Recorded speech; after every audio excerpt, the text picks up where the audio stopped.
मध्य प्रदेश में लोकसभा चुनाव की तैयारियों पर मतदान कराने के लिए पूरे प्रदेश में करीब 2.5 लाख कर्मचारियों की ड्यूटी लगाई गई है, जिसमें वन विभाग के करीब 23,000 कर्मचारी शामिल हैं। लेकिन चुनाव ड्यूटी से नाराज वन विभाग के कर्मचारी संगठनों ने आयोग के खिलाफ हाईकोर्ट में याचिका दायर करने की तैयारी कर ली है।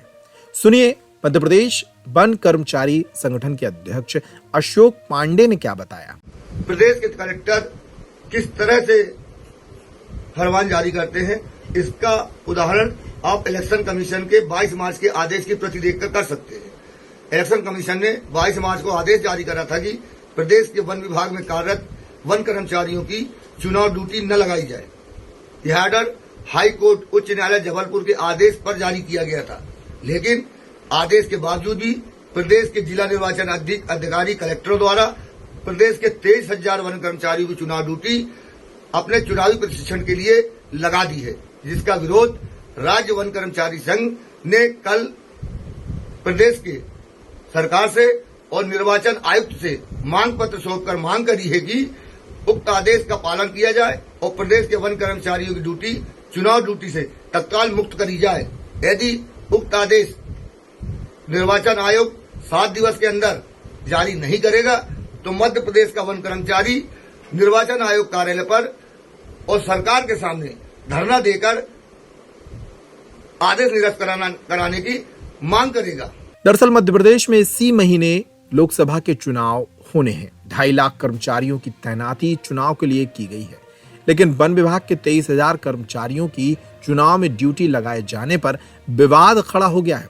वन विभाग कर्मचारी संगठनों ने चुनावी ड्यूटी के खिलाफ हाईकोर्ट में याचिका लगाने की तैयारी कर ली है। आखिर क्यों वन विभाग ने चुनाव आयोग और जिलों के निर्वाचन अधिकारियों के खिलाफ मोर्चा खोला, ये जानने के लिए सुनिए डीएफओ और वन विभाग के अधिकारी आलोक पाठक ने क्या बताया। ये सही है कि इस बार जो चुनाव हो रहे हैं, लोकसभा के चुनाव भोपाल में 7 मई को होना तय हुआ है और इसमें हमारे यहाँ से लगभग 190-200 कर्मचारियों की ड्यूटी लगी है। पूरा मैदानी अमला भी लगा है और उसके साथ साथ कार्यालयीन कर्मचारी भी लगाए गए हैं और इस मामले में काफ़ी बात भी आई है। हाईकोर्ट में भी ये मैटर गया था। हाईकोर्ट मैटर के बाद में फिर इलेक्शन कमीशन में भी राहत दी है उसमें हमें। अभी वन विभाग की जो सबसे बड़ी समस्या इसमें है कि हमारा ये जो समय होता है 1 मई से तेंदुपत्ता संग्रहण का काम शुरू होता है और दूसरा ये जो समय है, अब ये गर्मी बढ़ रही है तो जंगलों में आग की घटनाएं भी बढ़ती जाती हैं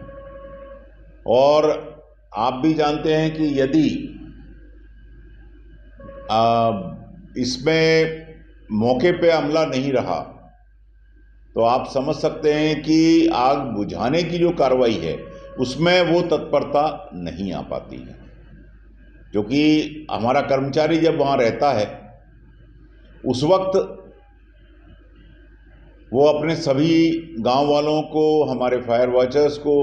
सबको इकट्ठा करके जो भी रिसोर्सेज चाहिए उस आग को बुझाने के लिए वो उसमें कार्य करता है और तत्काल मौके पे ही आग बुझाई जाती है। और ये अभी पीक फायर सीजन चल रहा है। साथ ही अभी महुआ भी गिरना शुरू हुआ है। महुआ टपकने से क्या होता है कि गांव वाले अपनी सहूलियत के लिए नीचे आग लगा देते हैं, तो जिसमें कि पेड़ के नीचे साफ हो जाए, बट वो आग कभी कभी जंगल में बुरी फैल जाती है और उसके कारण भी घटनाएं आग की हमारी बढ़ जाती हैं। तो इसलिए ये बड़ा संवेदनशील समय वन विभाग के लिए रहता है और ऐसे समय ही अब चुनाव आए हैं तो बड़ी कठिन चुनौती है। हम भी निर्वाचन अधिकारी से अनुनय विनय कर रहे हैं, अनुरोध भी किया हमने, पत्र के माध्यम से भी उनसे अनुरोध किया है, बातचीत भी की है कि यदि संभव हो तो फील्ड के अमले को हमारे जो है उसको राहत दी जाए और चुनाव से उसको बाहर रखा जाए प्रक्रिया से, जिससे कि हमारी जो समस्या, प्राकृतिक समस्याएं हैं, इनसे हम निपट सकें साथ ही तेंदुपत्ता संग्रहण, जो कि एक गरीबों के लिए बहुत ही महत्वपूर्ण गतिविधि है, वन विभाग के द्वारा चलाई जाती है, जिससे आप जानते हैं कि काफ़ी बड़ी मात्रा में इससे लोग जुड़े हुए हैं और उनको उनकी आजीविका के लिए, ये अगर आप देखें तो ये जो मौसम है, इस मौसम में किसानी का पूरा काम खत्म हो जाता है। जंगलों के आसपास रहने वाले गांव वासियों के पास, उनके पास आय के कोई साधन ऐसे नहीं बचते हैं। ऐसे समय में तेंदुपत्ता संग्रहण करके उनको तत्काल राहत मिलती है, तत्काल भुगतान भी मिल जाता है, जिससे कि आजीविका चलाने में आसानी होती है।